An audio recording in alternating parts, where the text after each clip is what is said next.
que muchos querrían arrancar de las Escrituras, incluido muchas iglesias, es la doctrina del infierno. Y para demostrar la veracidad del infierno, nadie habló más de esta doctrina como nuestro Señor Jesucristo. Amén.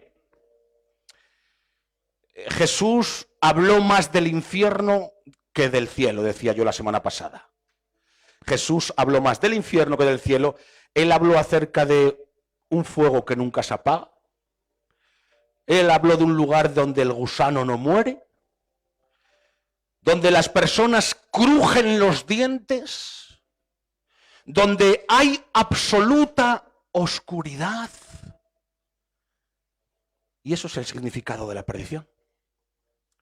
Yo decía la semana pasada que para salvarse es necesario creer en el crucificado y en la obra redentora que Él hizo. Amén.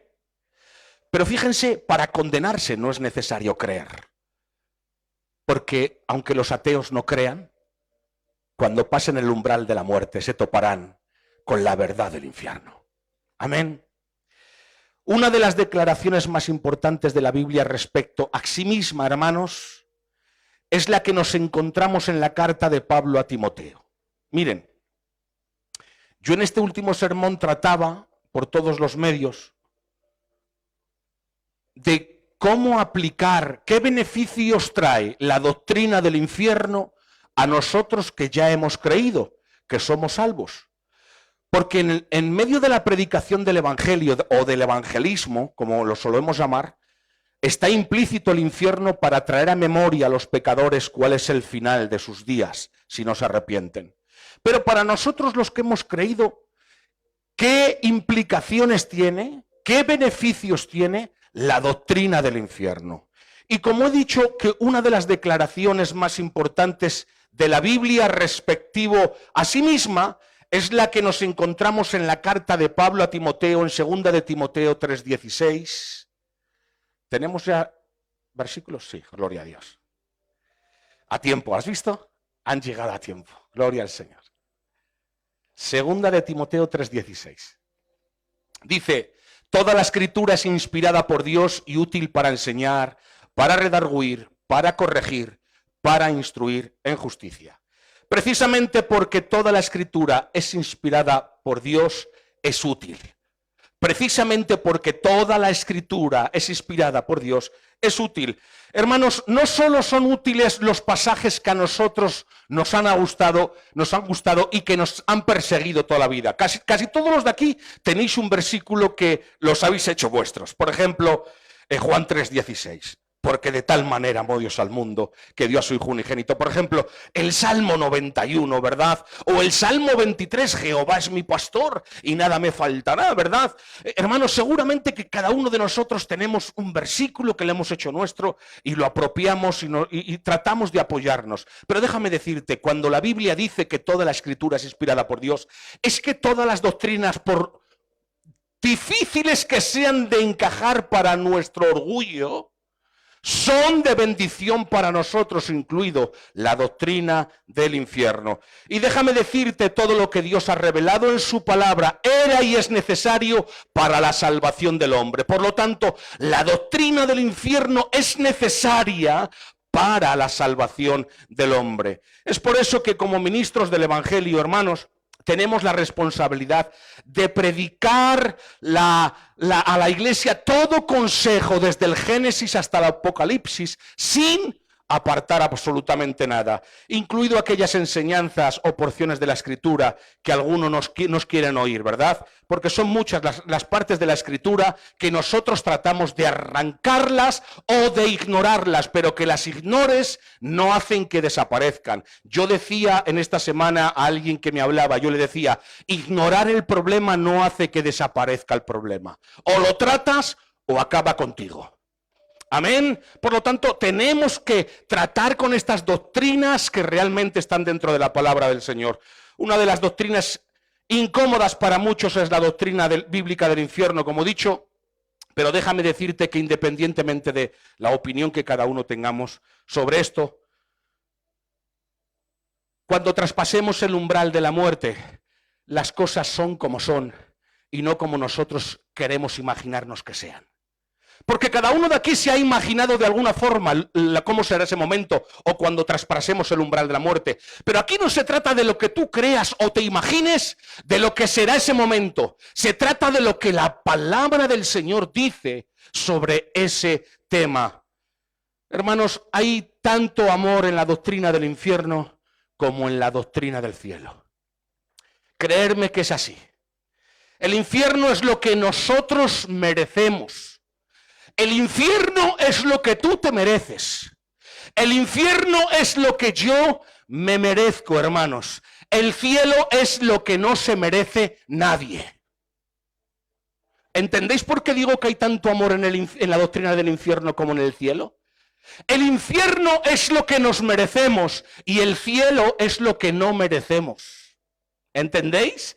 Dios nos ha librado de lo que merecíamos para darnos lo que no merecemos.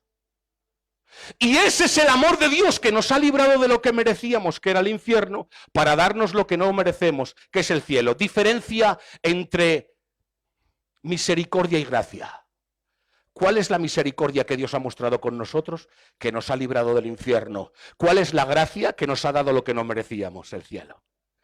Esa es la diferencia entre misericordia y gracia. Hermanos, hemos sido alcanzados por la misericordia de Dios y Él nos ha librado del infierno por haber puesto nuestra fe en aquel que murió en la cruz del Calvario y derramó su sangre.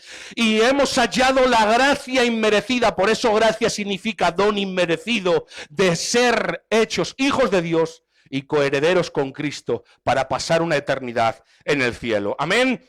Decía Martín Lutero que no hay nada que cause mayor amargura que la incertidumbre.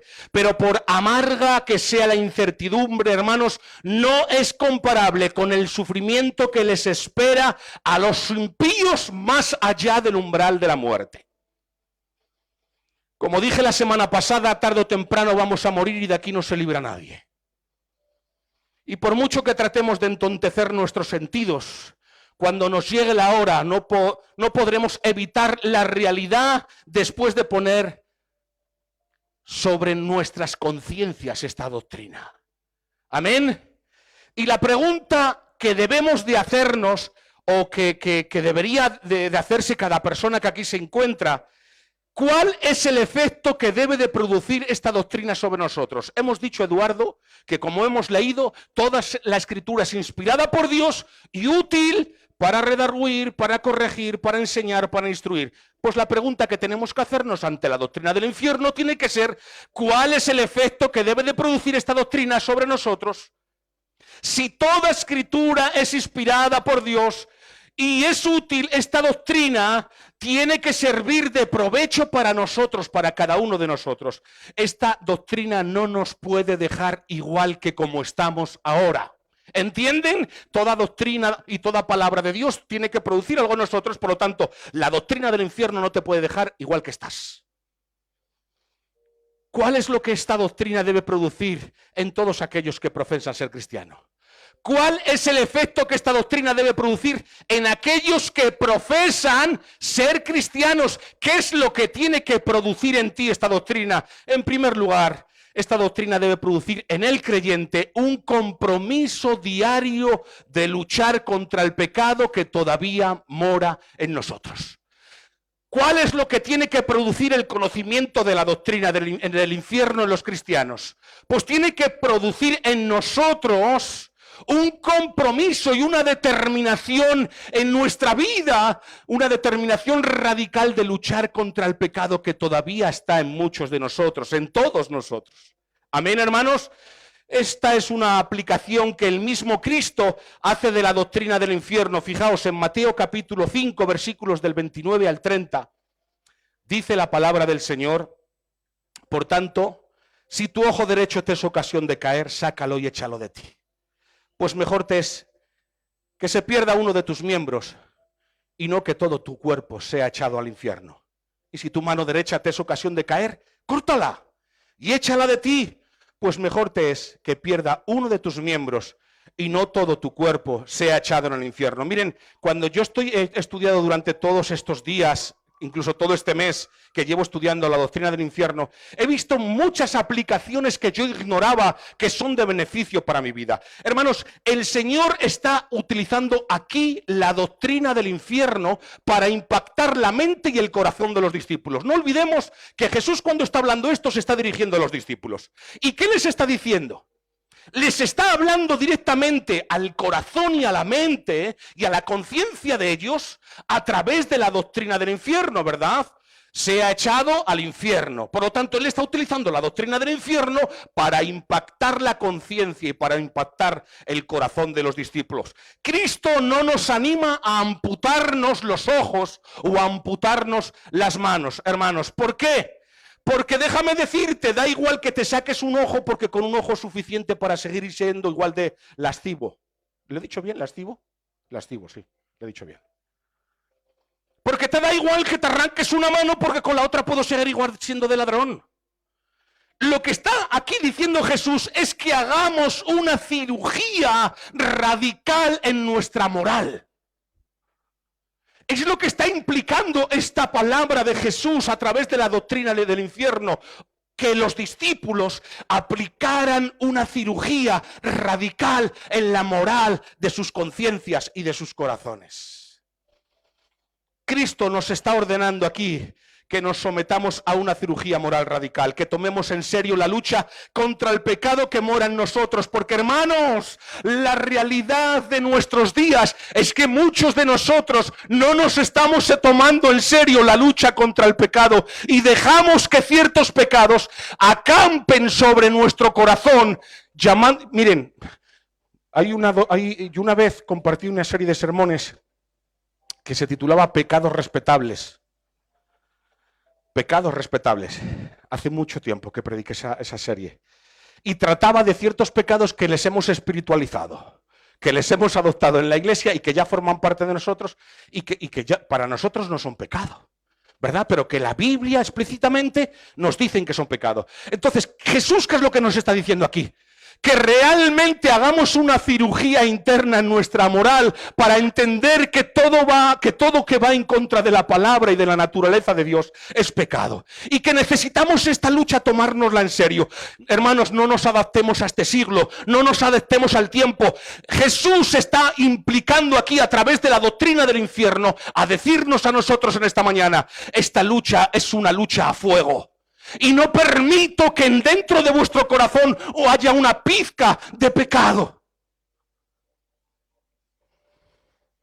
Quizá esta enseñanza puede parecer un poco extraña en la luz de la enseñanza de la salvación bíblica por la fe en Jesús, ¿verdad? Y nos parece que nos contradecimos un poco. Y puedes preguntarte, pero para ser salvo, ¿no se supone que lo único que debo hacer es creer en Jesús y ya está? ¿Por qué el Señor nos ordena que luchemos contra el pecado? Si no queremos terminar en el infierno, ¿no? Si ya soy salvo, ¿por qué vamos a luchar contra el pecado, no? Mirad, hermanos, esta confusión en la cual me topo mucho en las redes sociales es producto de un mal entendimiento de la doctrina bíblica de la salvación. Es producto de un mal entendimiento, porque algunas personas contemplan la salvación como algo que hacemos en un momento y desde ese momento vivimos una vida inmoral para luego llegar al cielo. No sé si me he explicado. Algunas personas contemplan la salvación como algo que hacemos en un momento de nuestras vidas y desde ese momento ya soy salvo y voy camino al cielo. Y no importa cómo vivamos. Algunos la denominan a esta doctrina la de salvo siempre salvo, ¿verdad? Un día hiciste una decisión por Cristo, hoy puedes vivir como un diablo y a la vez vas camino al cielo. Son muchos los que aplican esta doctrina de esta forma y de esta manera. La Biblia enseña que ningún creyente verdadero se perderá, y es cierto. Y de eso podemos estar seguros, pues todo creyente verdadero va a terminar en el cielo. Eso está claro, eso es irrefutable, eso es verdad. Pero la Biblia también enseña que la marca de los verdaderos creyentes es la obediencia. La marca de los verdaderos creyentes es la obediencia, para ti que me escuchas. Y para obedecer hay que quitar de tu corazón el orgullo. El abrazar la doctrina de salvo siempre salvo no implica que tú vivas de cualquier manera, porque una de las características del salvo es la santidad y la obediencia, hermanos. La Biblia enseña que la marca de los verdaderamente han creído es la obediencia. Jesús dijo: ¿por qué me llamáis Señor, Señor, si no hacéis lo que yo os digo? ¿Veis? ¿Por qué? Porque son muchos aquí los que llaman Señor a Jesucristo y no hacen lo que Él dice. Amén. En otro lugar dice: no todo el que dice Señor, Señor entrará en el reino de los cielos, sino que aquel que hace la voluntad de mi Padre que está en el cielo. ¿Entendéis? La salvación y la obediencia se besaron en la cruz. Por lo tanto, es inseparable la salvación y la obediencia. No somos salvos por obediencia, sino que obedecemos porque somos salvos.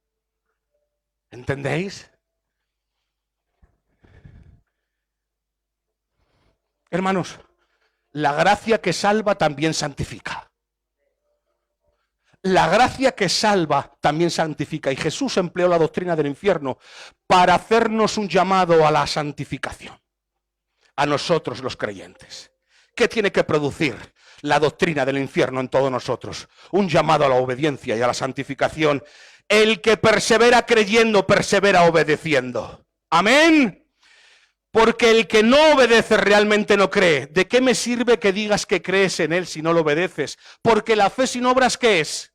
Muerta, dice la Biblia. Por lo tanto, si no hay obras en ti que avalen tu salvación, realmente la fe sin obras es muerta. Primera de Juan capítulo 1, versículo 1, capítulo 1, versículos del 5 al 9. Vamos a leerlos.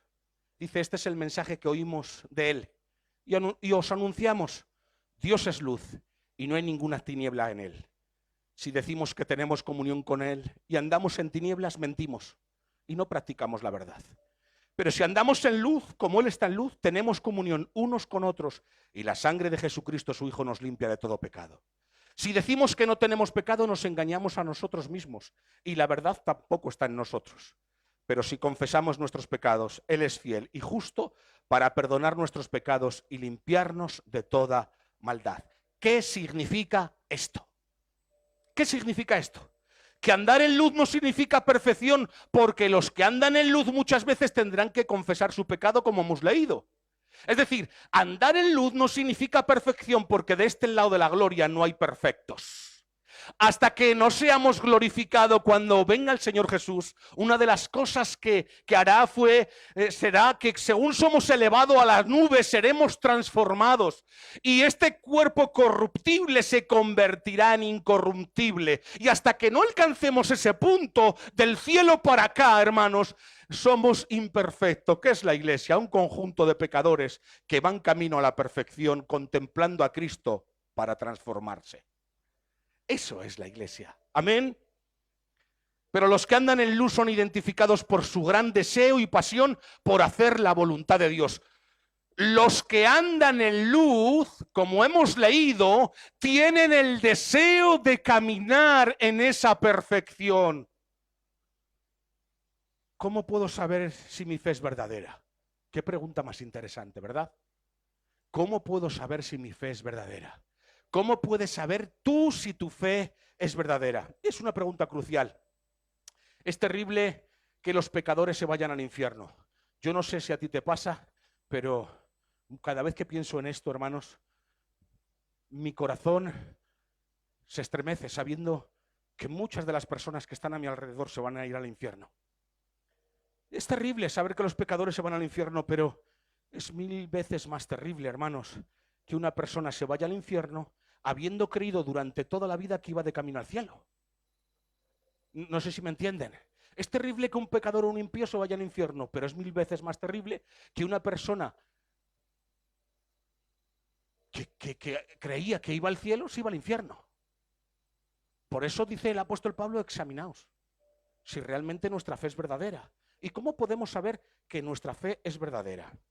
Mateo capítulo 7, versículo 21 al 23 dice: no todo el que me dice Señor, Señor entrará en el reino de los cielos, sino el que hace la voluntad de mi Padre que está en el cielo. Y ahora escuchar, este es el pasaje que Samuel teme más de toda, iba a decir de casi toda la Biblia. ¿vale? Es el que más temo yo. Muchos me dirán en aquel día, Señor, Señor, ¿no profetizamos en tu nombre? ¿En tu nombre echemos fuera demonios? ¿Y en tu nombre hicimos muchos milagros? Entonces les declararé, nunca os conocí, apartaos de mí, hacedores de maldad. Primer punto, estas personas eran personas que estaban activas en la iglesia. Eran personas comprometidas con la iglesia. Esto es lo que nos dice aquí, es lo primero. Segundo punto, hicieron milagros, no en el nombre de Mahoma, no en el nombre de Confucio, no en el nombre de Buda, en el nombre de Jesucristo estas personas hicieron milagros. Pero Cristo les dirá en aquel día, apartaos de mí, hacedores de maldad. ¿Cómo no? A ver, ¿cómo yo puedo saber que no pertenezco a ese grupo? ¿Cómo yo puedo saber que no pertenezco a ese grupo de personas activas en la iglesia que incluso el propio Dios utiliza para sus fines y que están condenados directamente al infierno? ¿Cómo puedo yo saberlo? La única prueba es si estás activamente empeñado en hacer morir el pecado en tu vida. Que Dios te utilice no quiere decirse que te avale, porque Dios hace lo que quiere, con quien quiere y cuando quiere. Es Dios, es soberano. Y Él puede utilizar a quien quiere para dar un mensaje de salvación y salvar a una vida para que esté eternamente en el cielo a través de alguien que va a estar eternamente en el infierno. Sí, este es mi Dios. Estas personas son las que realmente estamos hablando, hermanos. La única prueba que realmente avala que yo no pertenezco a este grupo es mi pasión por doblegar el pecado en mi vida.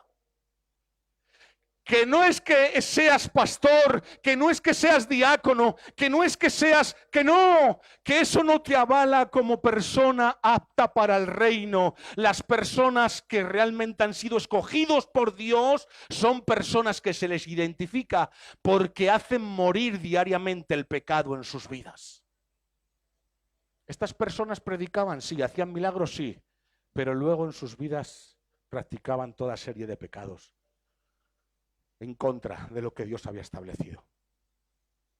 Romanos capítulo 8, versículos del 9 al 14 dice, mas vosotros no vivís según la carne, sino según el Espíritu. Si es que el Espíritu de Dios mora en vosotros, y si alguno no tiene el Espíritu de Cristo, no es de él. Pero si Cristo está en vosotros, el cuerpo en verdad está muerto a causa del pecado, mas el Espíritu vive a causa de la justicia. Y si el Espíritu de aquel que levantó de los muertos a Jesús mora en vosotros, el que levantó de los muertos a Cristo Jesús vivificará también vuestros cuerpos mortales por su Espíritu que mora en vosotros. Versículo 12. Así que, hermanos, deudores somos, no a la carne, para que vivamos conforme a la carne. Porque si vivís conforme a la carne, moriréis. Mas si por el Espíritu hacéis morir las obras de la carne, viviréis, porque todos los que son guiados por el Espíritu de Dios, estos son hijos de Dios. Es claro, ¿verdad? ¿Cuál es lo que realmente me identifica y hace poner en evidencia que no pertenezco al grupo que Jesús ha mencionado? Aquellos que hacen morir las obras de la carne diariamente. Aquellos que hacen morir su orgullo, su arrogancia, su odio, su resentimiento. Aquellos que hacen morir las pasiones desordenadas que se levantan en el corazón, que va en contra de la palabra de Dios diariamente. Y aunque les causa un dolor tremendo en su corazón, hacen como Pablo, crucificado estoy conjuntamente con Cristo, mas ya no vivo yo, vive Cristo en mí. Amén. No importa que lleves 20 años de creyente. No importa que estés involucrado activamente en la iglesia. No importa que seas diácono, no importa que seas pastor. Verdaderamente no importa.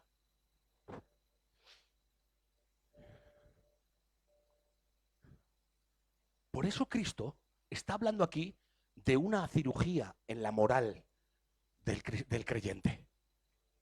Cuando Cristo se está dirigiendo a los discípulos, que les está diciendo, si tu ojo te es ocasión de caer, arráncatelo, o tu mano.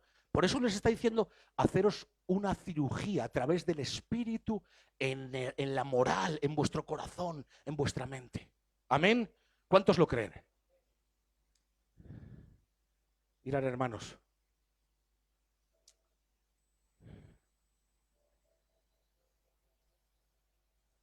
Me cuesta decir esta declaración, porque antes de deciroslas me considero a mí mismo y no me hallo apto.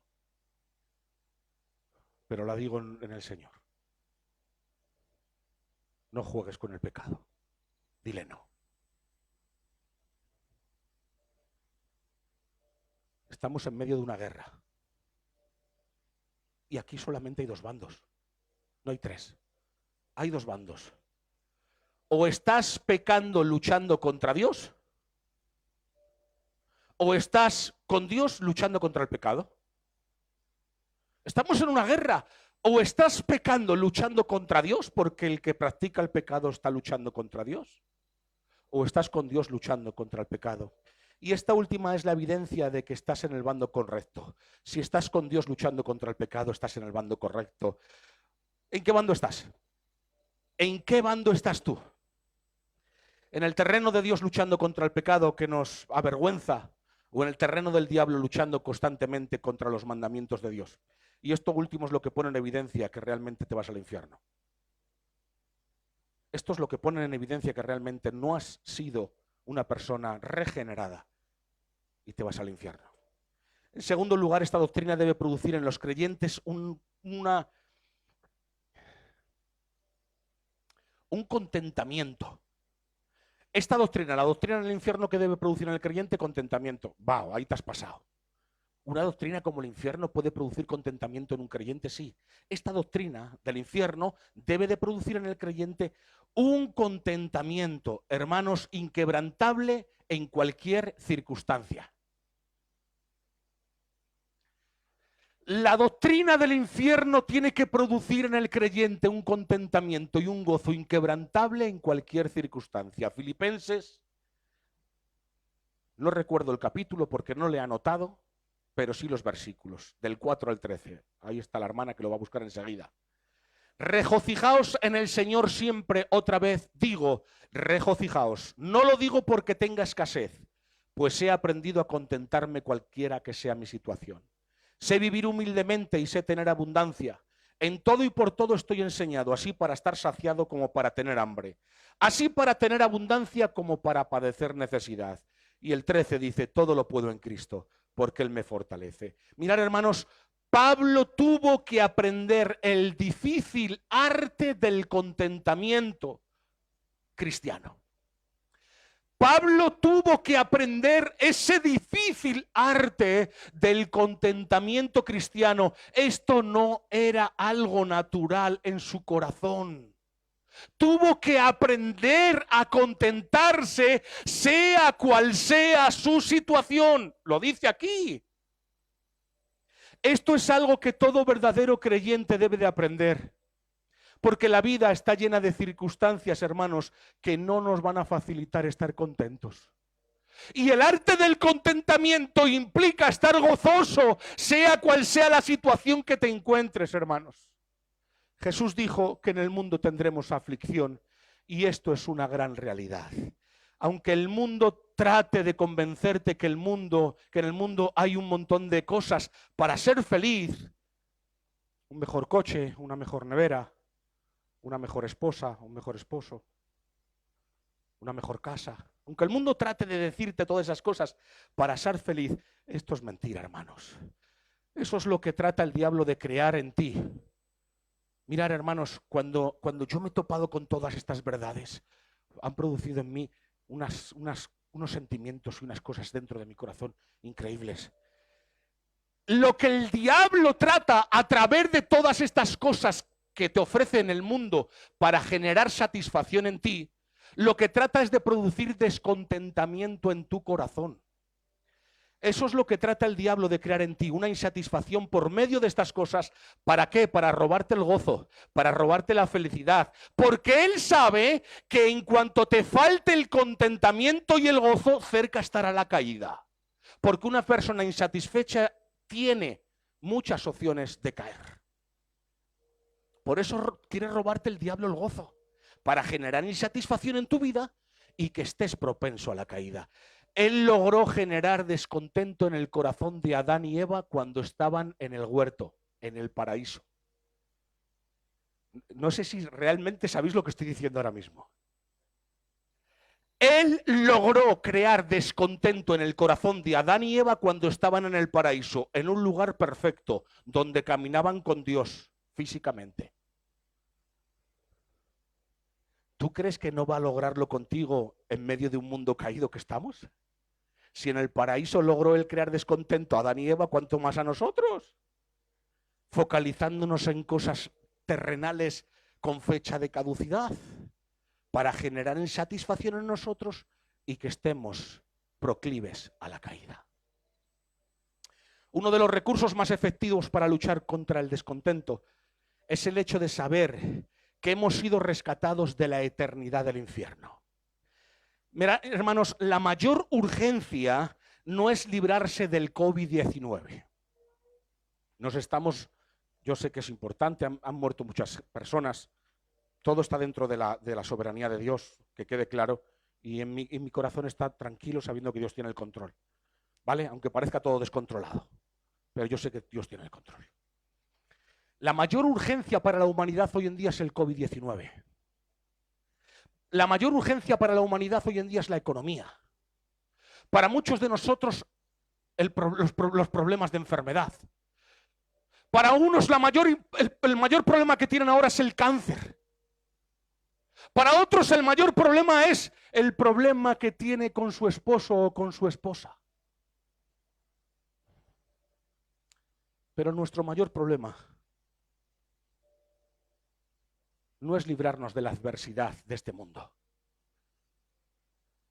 Pues todas las dificultades que nos puedan ocurrir en esta vida, hermanos, no pueden en ninguna forma compararse a la calamidad total de la separación eterna con Dios. Lo que estás padeciendo no se compara a la calamidad que se sufrirá en el infierno. La semana pasada te decía, piensa en la situación que has vivido en esta vida más desastrosa que tú la has denominado un infierno. Piensa en ella. Yo os decía la semana pasada que eso será un spa comparado a lo que les espera a aquellos que van dirección al infierno. Nuestro gozo debe de radicar en que nuestro nombre está escrito en el libro de la vida. Ese es nuestro gozo. Es que tengo problemas económicos. Sé vivir en todo tiempo. El arte del contentamiento hay que llevarlo a la práctica porque es una acción, no un sentimiento. Amén. ¿Y en qué está basado el arte del contentamiento? En creer lo que me espera. En creer que he sido librado del infierno. El arte del contentamiento es aplicar a mi corazón las doctrinas y las promesas que Dios ha establecido para mi vida. Ese es el arte del contentamiento. El arte del contentamiento no radica en las circunstancias que tengo alrededor, radica en las verdades que Dios ha dicho sobre mi vida. De ahí radica el arte del contentamiento. Si no, un problema económico te hará vivir una vida de amargura. Si no, un problema matrimonial hará que tu vida se tambalee como un junco en el agua. Lucas capítulo 10, versículo 20. Sin embargo, no os regocijéis en esto, de que los espíritus se os sometan, sino regocijaos de que vuestros nombres están escritos en el libro de la vida. Jesús se dirige a los discípulos porque vienen emocionados los pobres. Señor, Él envió a los 70 y vienen emocionados. Señor, hemos hecho milagros. Señor, ni los demonios se podían sujetar. Les liberábamos en el momento que imponíamos las manos y orábamos por ellos y huían los demonios. Y Jesús les tiene que decir, no seáis torpes. No hay motivo para que os regocijéis en eso, en que seáis transmisores del poder de Dios, porque Dios utiliza a quien quiere, cuando quiere y como Él quiere. Si de algo os tenéis que regocijar, es que vuestros nombres están escritos en el libro de la vida y nada puede robaros ese gozo. La insatisfacción que está generando Satanás en nuestros días, a través de las circunstancias que tenemos, está haciendo que seamos proclives a pecar, a rebelarnos contra Dios ante las necesidades humanas. De igual forma, ninguna calamidad se puede comparar con el juicio de Dios en el infierno. Hermanos, el Calvario es la prueba irrefutable del gran amor de Dios y de la magnitud del infierno. ¿Quieres saber cuánto Dios te ama? ¿Quieres hacer una mínima idea del gran amor de Dios? Mira la cruz. El Dios 3 veces santo, el Rey de Reyes, el Señor de Señores.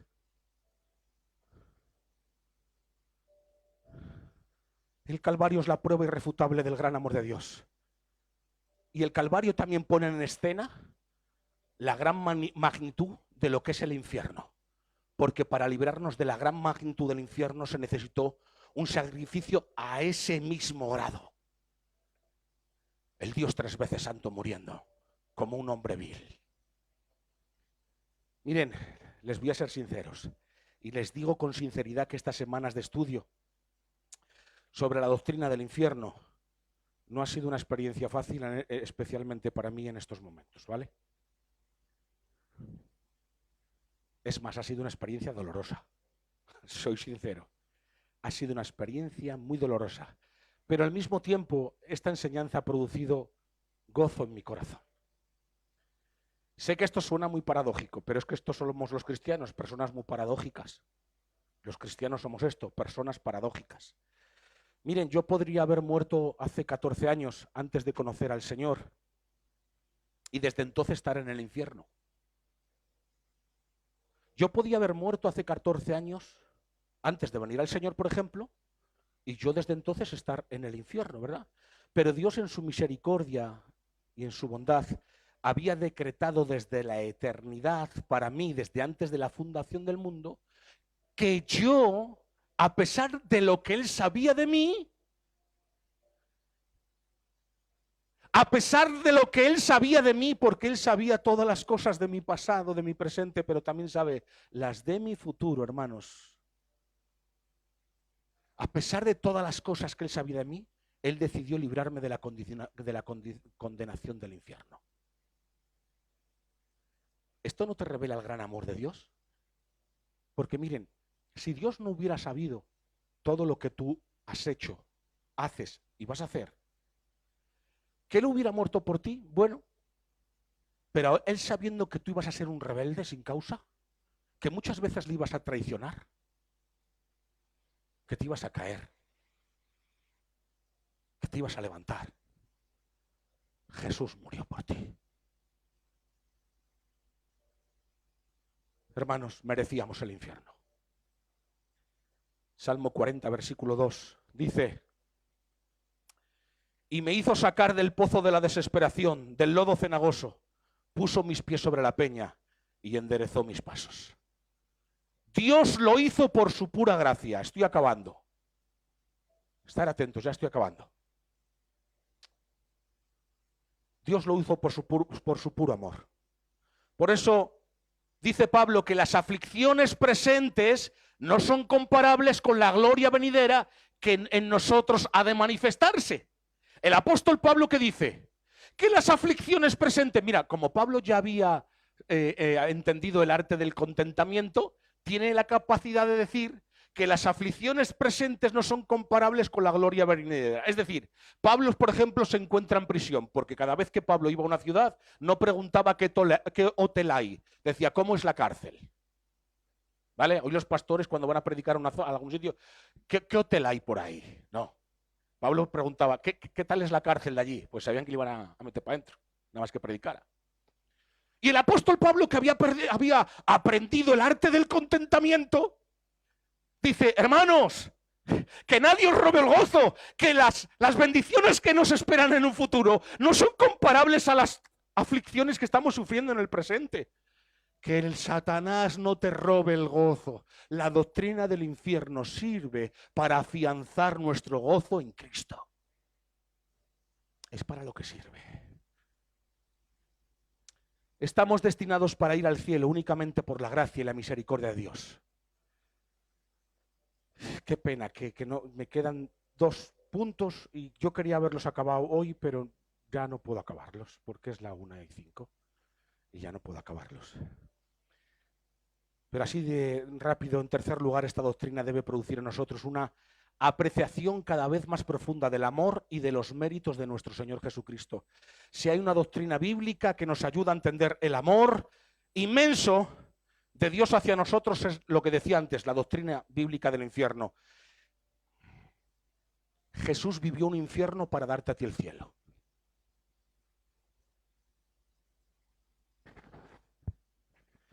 Jesús vivió un infierno para darte a ti el cielo. Piensa en esto por un momento. Como he dicho antes, el Rey de Reyes, el Señor de Señores, aquel que sostiene las constelaciones en su mano, aquel que sostiene el mundo en sus manos, aquel por el cual subsisten todas las cosas, decidió voluntariamente asumir una naturaleza humana, y no solo eso, semejante a la nuestra pero sin pecado, para morir en la cruz, cumplir una horrible condena siendo inocente por nosotros que éramos culpables. Antes de ayer estuve viendo la película de Mel Gibson de La Pasión de Cristo, y cogí a los niños y les dije, venid acá, dejar la consola que ahora vamos a ver la Pasión de Cristo. Claro, tiene escenas muy gráficas de la pasión, ¿verdad? Pero mira, déjame decirte algo. Ninguno de los sufrimientos, por horribles que fueron en esa película, pueden compararse al sufrimiento real que realmente experimentó Cristo.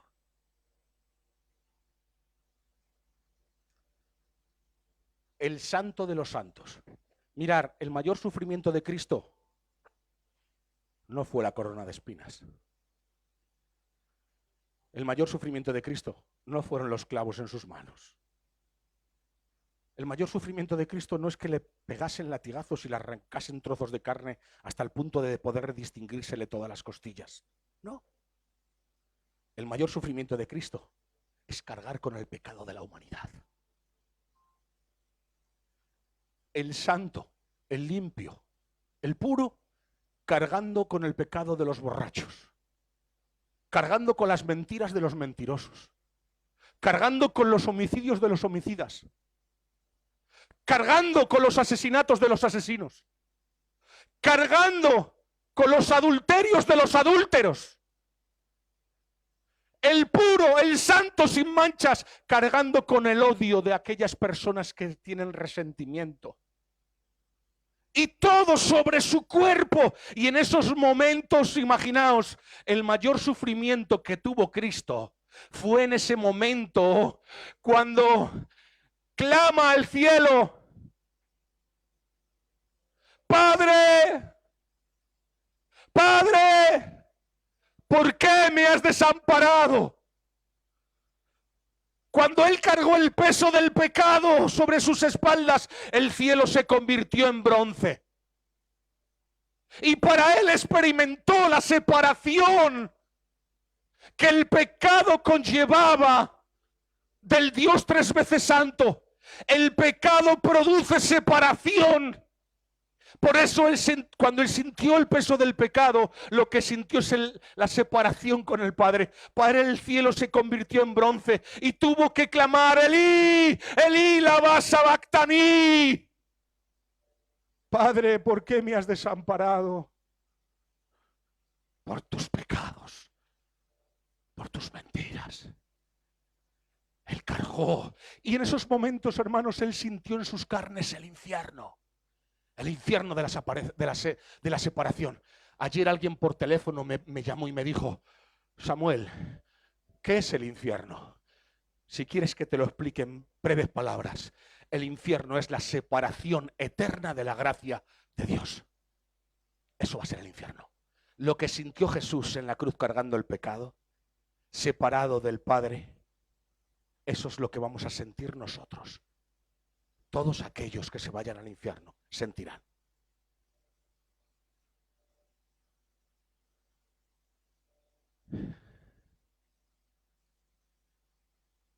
Alguien dijo, que no creo se dicho, dijo, el hoy es de Dios y el mañana es del diablo.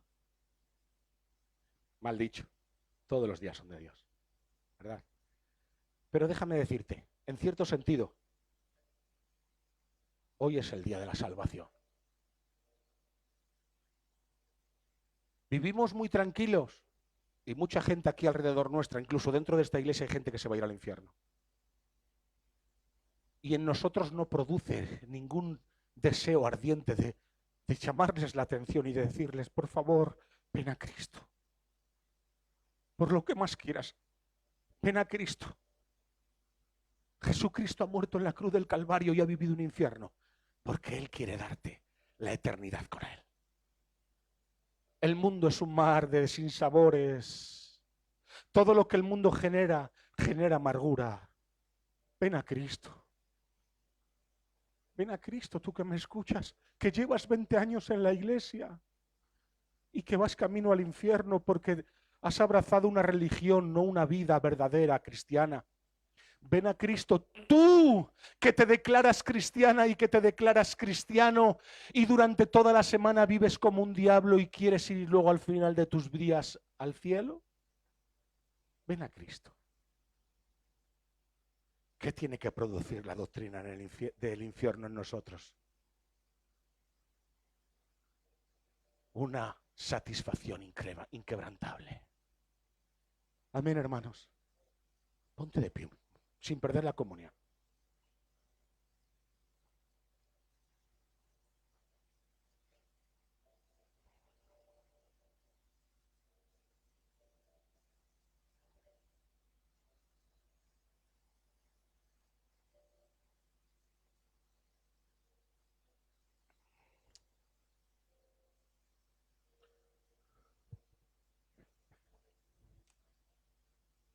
Miren, ¿saben por qué el infierno es tan horrible? ¿Saben por qué el infierno es tan horrible? Porque la justicia de Dios es infinita. El infierno es tan horrible porque la justicia de Dios es infinita. Y fíjense, sin embargo, fue suficiente una sola muerte para satisfacer la justicia infinita de Dios. Por eso dice Hebreos capítulo 10 versículos 11 y 12, bajo el antiguo pacto, el sacerdote ofrecía de pie delante del altar día tras día, ofreciendo los mismos sacrificios una y otra vez, los cuales nunca pueden quitar los pecados. Pero nuestro sumo sacerdote se ofreció a sí mismo a Dios como un solo sacrificio por los pecados, válido para siempre. Luego se sentó en el lugar de honor a la derecha de Dios. Y ciertamente todo sacerdote está día tras día ministrando y ofreciendo muchas veces los mismos sacrificios, que nunca pueden quitar los pecados. Pero Cristo, habiendo ofrecido una vez para siempre un solo sacrificio por los pecados, se ha sentado a la diestra de Dios. Solo fue necesaria una muerte para satisfacer la justicia infinita de Dios. Qué glorioso es nuestro Salvador. Con una sola ofrenda justificó a los escogidos. Con una sola muerte justificó a todos los escogidos. Una sola muerte hace 2000 años hizo brotar un manantial de sangre, la cual todavía está caliente para cubrir y limpiar al mayor de los pecadores.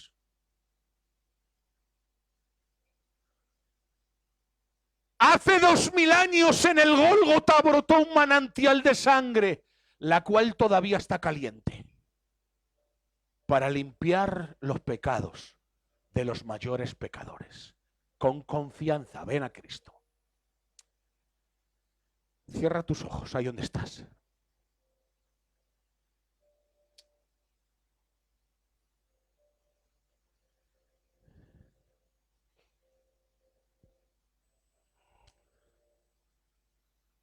El pecado es una desgracia que hace del pecador un desgraciado. Hoy es el día. Arrepiéntete y ven a Cristo. ahí sentado donde tú estás, ahí sentado donde tú estás, pide a Dios que tenga misericordia de ti. Pues Jesús dijo, el que a mí viene, yo no le echo fuera. Arrepiéntete y ven a Cristo. Ven a Cristo, tú que me escuchas. Hoy es día de salvación. Para ti que has creído y que ya has pasado al libro de la vida, déjame decirte que nada te robe el gozo. Jesús, cuando cargaba la cruz, iba camino al Gólgota y sobre su hombro llevaba la cruz. Pero déjame decirte, alegóricamente o simbólicamente, en su mano derecha llevaba el libro de la vida, con nombres y apellidos grabados en él. Y en ese libro de la vida, según subía al Gólgota, está tu nombre y apellidos. Que las aflicciones del tiempo presente no te roben el gozo eterno de Dios. Que las dificultades económicas no te roben el gozo eterno de vivir una eternidad junto al Padre. Que las aflicciones de la enfermedad que padeces, de las circunstancias que tienes, no te roben el gozo de saber que eres un escogido y una escogida, porque aunque Jesús llevaba la cruz en un hombro, en su mano llevaba el libro de la vida. Jesús murió por los escogidos. Gracias, Dios.